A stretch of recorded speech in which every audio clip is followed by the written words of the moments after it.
Yo, what is going on, everybody? It's your boy Mr. DDG94 here with another NBA Live My Career gameplay. And today we're taking on the Washington Wizards that were recently eliminated from playoff contention. You already know how I feel about these dudes. You know, I'm gonna talk about them. You know, I went in on the Clippers and the Bulls, so now it's time to go in on the Wizards. Well, not really go in on them, but you know, just talk about, just talk about certain things. Really talk about Paul Pierce, to be honest with you. I can't really jump on the Wizards for what happened here. They were dealing with John Wall and his hand injury. You know, they had to rely on Paul Pierce, but Paul Pierce came up clutch for them. He did his due diligence. He did what he was brought there to do, be that spark for that team, that offensive spark for that team in that late time go-to guy in the clutch when you really need a guy in the clutch. Paul Pierce is definitely still the guy to go to. It's pretty clear. I think his stock is going to be heavily high next for coming in next season. Next season, his stock is definitely going to be up there. People are definitely going to be throwing money his way. I can definitely see it. Yeah, man. Paul Pierce is like I said in my last video, man. Boston should have never traded him, man. That was the golden boy of what, I wouldn't say the golden boy. I think Larry Bird, we all know, is the golden boy of the Boston Celtics history there. But Paul Pierce is right up there. Paul Pierce is definitely right up there. I mean, yeah, he got one championship in the bag, you know, but he's definitely up there. It's one of the great Celtics, one of the greats to ever wear a Celtics jersey. My personal opinion, I think he is, but you know, people are gonna disagree. Did I say he was top 5? No. Did I say he was top 10? No. I just say he's one of the best in the Celtics jersey. I didn't even rank him. Like, people will get mad at you and say, "Oh, you say you're the best of all time." Like, I never ranked him.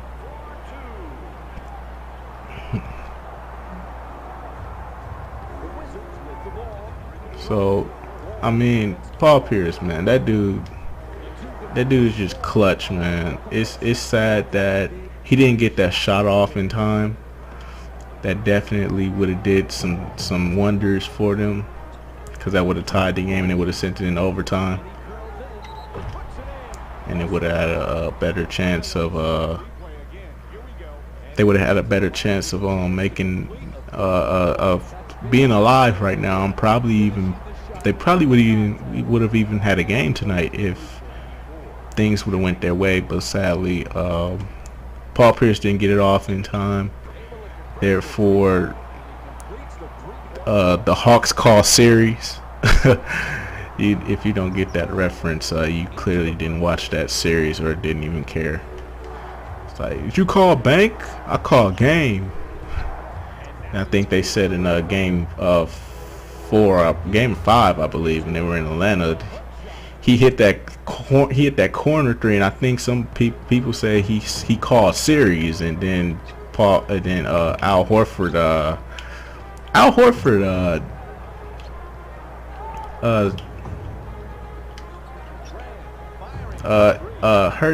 hurt Washington DC fans' hearts right there.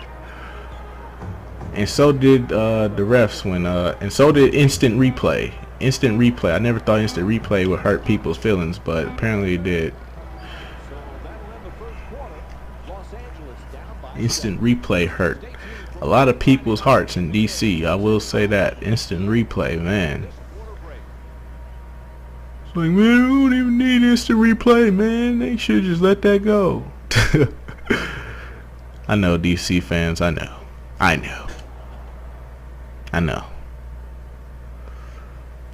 Welcome to the Elimination Club.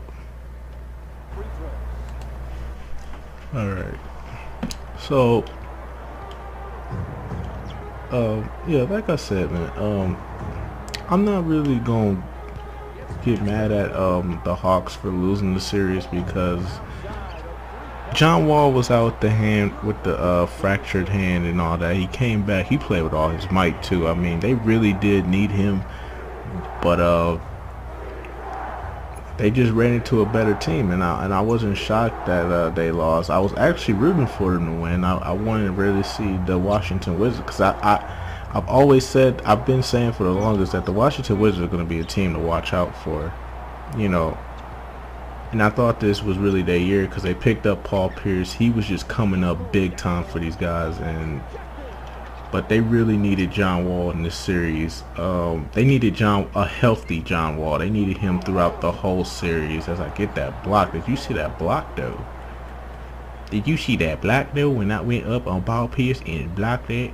But anyways though, like, they really needed him for the whole series. I mean, I know they walked away with the bank shot that Paul Pierce hit, but I mean, you still needed him throughout the whole series. You know, John Wall is the guy you should go to. I know Bradley Beal, he was doing his thing. He was showing why he was showing you why he was an all-star.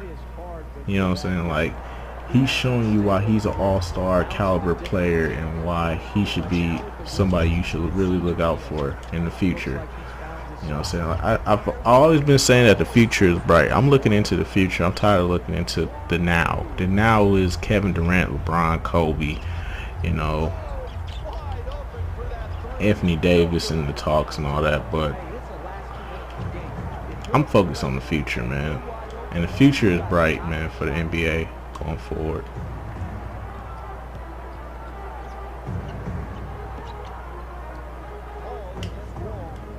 So yeah, I'm not, you know, I mean,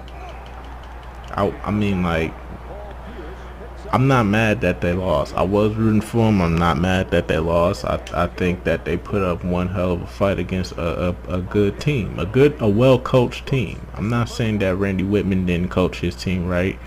I'm just saying they went up against a better coach team. That's basically all I was trying to say. And yeah. And now it seems like the Hawks will be taking on the Cavaliers. Everybody's saying Cavs in 5. I'm saying Cavs in 7. I think this Atlanta Hawks team is being very underlooked. I know I've underlooked them in the regular season because I like I said, I just don't trust this team. It's just like the Toronto Raptors. I don't trust Atlanta. I don't trust Atlanta, especially considering the fact that they've been a top seeded team before and they've fallen before. So they fall into a lower seed before. So it's not that I'm not really, you know, oh, as I throw it down on Paul Pierce, almost injured that man. Almost injured him. But anyways though, like, I'm not surprised at all by I'm not, you know, surprised that Atlanta made it here. They have a well-coached team and all that, but still, this is still a team, you know, not to be trusted. You know, there's more to see out of this team. You know what I'm saying? They just ran into a team that had an injured player. I mean, the first round, they almost had a run for their money. Second round, they were going to have a run for their money, but they ran into a team that with their superstar got injured, and they had to deal with a guy who was just coming up clutch every time. I mean, clearly there's something, you know, it's a flaw in their defense if you got one guy coming up clutch every time, you know, the game comes down to the wire. So clearly there was something off defensively there that can be a problem. But the one advantage I will say about Atlanta is they're healthy. Cleveland is not healthy. Their star players are injured. Kevin Love is out for the remainder of the season. LeBron rolled his ankle. Kyrie Irving has been questionable to go for game 1. I mean, this might be the year the Atlanta Hawks go to the NBA Finals. This might be the year. This might be the year. Mark my words. This might be the year Atlanta goes to the NBA Finals. They're dealing with an injured Cavs team. You're talking about LeBron, rolled ankle, Kyrie Irving, foot, ankle, knee, Kevin Love out for the season. This sounds like a walk in the park for the Hawks to take advantage of. And then I think in the next game I'll talk. In the next live footage I'll talk about Houston and Golden State. But you know, we'll just have to see what they'll do. But yeah, man, that's pretty much my thoughts on the Wizards and the Hawks and all that stuff. You know, like I said, man, the Wizards they lost John Wall too early. They lost John Wall and they needed him throughout the whole series to really contain, you know, stuff, because you know he was really putting up big numbers, especially in that Toronto series. They were doing work. But John Wall was the orchestrator of it all. So you definitely needed Wall. For a whole series. That's one thing. So I'm not going to really jump on Washington like I jumped on Chicago and the Clippers. So I'm not going to really jump on them like that. I think that the Wizards they put up a fight without their star player. I will say that they put up a fight without their star player, and then you know, and like I said, Atlanta's just a well-coached team, and this may be the year they go to the NBA Finals. Because I honestly, you got to take advantage of these injuries. Chicago didn't do it.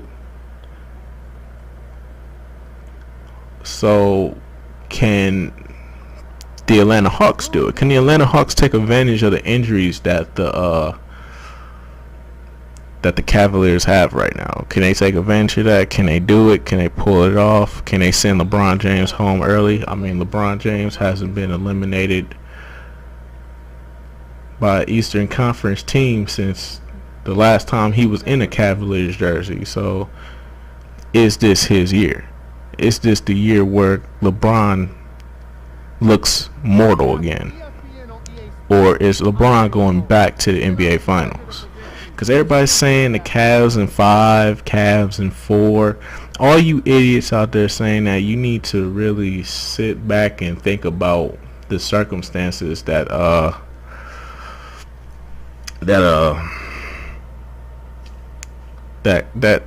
Cleveland is going through right now. So yeah, that's pretty much all I gotta say, man. Tell me what y'all think in the comment section below. I'll get back to you. Until then, peace out.